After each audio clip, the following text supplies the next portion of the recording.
السلام عليكم ورحمة الله وبركاته. أهلا بيكم. الفيديو بتاع النهاردة جميل وجديد. النهاردة هنعمل بديل الآيس كريم اقتصادي وسريع ومش بياخد وقت. هقول لكم دلوقتي على الطريقة، بس أنا للأسف في جزء من التصوير ضاع مني، يعني ما تسجلش للأسف. فأنا هقول لكم الطريقة واحنا كده مع بعض.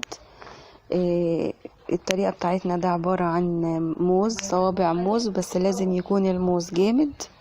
قسمته نصين ورشقته في الخلة او السيخ الخشب، وكنت عاملة شوكولاتة قلبت فيها الموز، وبعد كده غطيتها بجوز الهند وشوكولاتة الفورماسيل الملونة، وبعد كده غلفته بالبلاستيك الاسترتش او اكياس نايلون عادية، ودخلته الفريزر لمدة ساعتين او 3 لحد لما يجمد.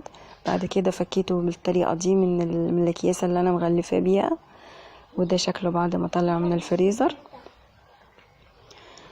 شكله جميل جدا وسهل ومش بياخد وقت جدا، وبناتي ساعدوني فيه وانا بعمل. هيعجبكم قوي لما تجربوه. الشوكولاته احنا كنا عاملينها قبل كده مع بعض، الشوكولاته الدارك والشوكولاته البيضاء. هي عباره عن 4 مكونات بخلطهم على بعض في الخلاط، وبعد كده استخدمها في الكيك او في الوصفه بتاعه النهارده اللي هي الموز المتغطي بالشوكولاته. الطريقه بتاعه الشوكولاته هقولها لكم بسرعه.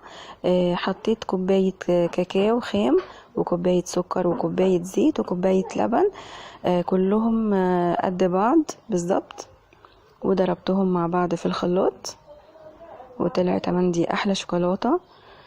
غطيت بيها الموز بتاعي، وبعدين رحت مغلفاه بالشوكولاته الفرماسيل وجوز الهند، وغلفته بالاكياس النايلون، ودخلته الفريزر لحد لما جمد.